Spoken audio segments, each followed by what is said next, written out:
Hey everybody, welcome back to our objection of the week. Hopefully y'all are doing well as we move into the busy season here with January gone and we're already halfway through the short month of February.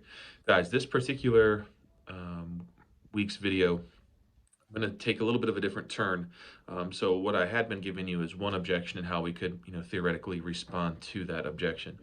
This particular week, I'm going to focus on a general strategy that you can utilize as one. This may be more of a long-term play or a strategic series of questions you could ask, or if you focus on one particular aspect, you could use that when you're working a customer in that particular transaction. So what we're going to talk about this week is called the Ford method, right? So this is a method or a strategy of series of questions that you could ask that focus on the following four aspects of an individual's life, right? Those aspects include one, their family, two, their occupation, right? Three, the recreational activities that they like to do, and lastly, their dreams, right? So FORD, family, occupation, recreation, and dreams. In just a moment, you'll see an image of a series of questions that you could ask them as you're starting to work them and build a relationship with that, respective customer. One thing to mention with this particular method, when you're asking people about their family or their occupation or their recreation, that's probably going to be someone that you're working in your pipeline that will take an extended period of time. However, when you're working a customer in that particular transaction, one thing that I really like to focus on, and I've seen a lot of salesmen have success with, is focus on dreams, right?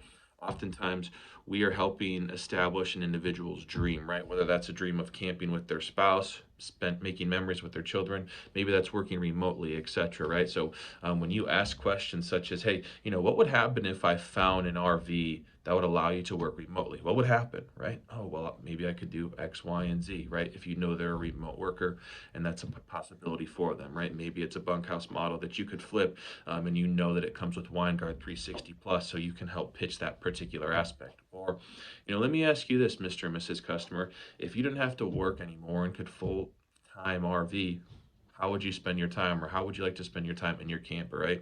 Asking questions like that could potentially activate memories or activate motivations within the customer. Be like, dang, that would be pretty awesome. And be like, you know what, actually, Mr. and Mrs. Customer, I can make that dream happen for you with Model X or with this particular plan or, whatever it may be. So hopefully that's helpful. In just a minute, you'll see a bunch of different potential questions that you could utilize.